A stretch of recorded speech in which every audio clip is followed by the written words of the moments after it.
നമസ്കാരം, സിറ്റി ന്യൂസിലേക്ക് സ്വാഗതം. വിറാസ് കോളേജിന് നാക് ദേശീയ അംഗീകാരം ലഭിച്ചതായി മാനേജ്മെന്റ് ഭാരവാഹികൾ കണ്ണൂർ പ്രസ് ക്ലബിൽ വാർത്താ സമ്മേളനത്തിൽ അറിയിച്ചു. 2010 വാദിഹുദയുടെ കീഴിൽ സ്ഥാപിതമായ വിറാസ് കോളേജ് വിദ്യാഭ്യാസ മേഖലയിൽ മികച്ച നേട്ടം കൈവരിച്ചിട്ടുണ്ട്. ഇതിന്റെ തുടർച്ചയായിട്ടാണ് national assessment and accreditation council (നാക്) B+ അംഗീകാരം ലഭിച്ചത്.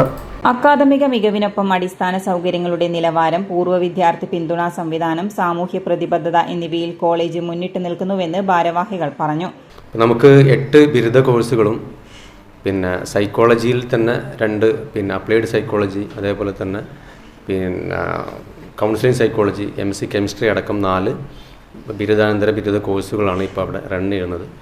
700-ൽ പരം കുട്ടികളും 50 ടീച്ചിങ് സ്റ്റാഫും 20 നോൺ ടീച്ചിങ് സ്റ്റാഫ് അടക്കം 70 സ്റ്റാഫുകളാണ് നമുക്ക് വർക്ക് ചെയ്യാനുള്ളത്. അപ്പോൾ ഈ കഴിഞ്ഞ ഒക്ടോബർ 23-24 തീയതികളിൽ നാക്കിൻ്റെ വിസിറ്റ് നമ്മുടെ കോളേജിൽ നടന്നു. അപ്പോൾ അതിൻ്റെ അടിസ്ഥാനത്തിൽ വളരെ ഉന്നതമായിട്ടുള്ള B++, അതന്നെ ഏറ്റവും അതിൽ 3 ആണ് A കിട്ടാനുള്ള മാനദണ്ഡം. അതിൽ 2.95 പോയിൻറ്റുമായിട്ട് നമ്മൾ B++ കരസ്ഥമാക്കിയിരിക്കുകയാണ്. വാർത്താ സമ്മേളനത്തിൽ director engineer Muhammad Riyas, principal doctor Abu Ishaq, vice principal doctor R. Akhil, professor VK Saheed, Salmanul Farisi എന്നിവർ പങ്കെടുത്തു.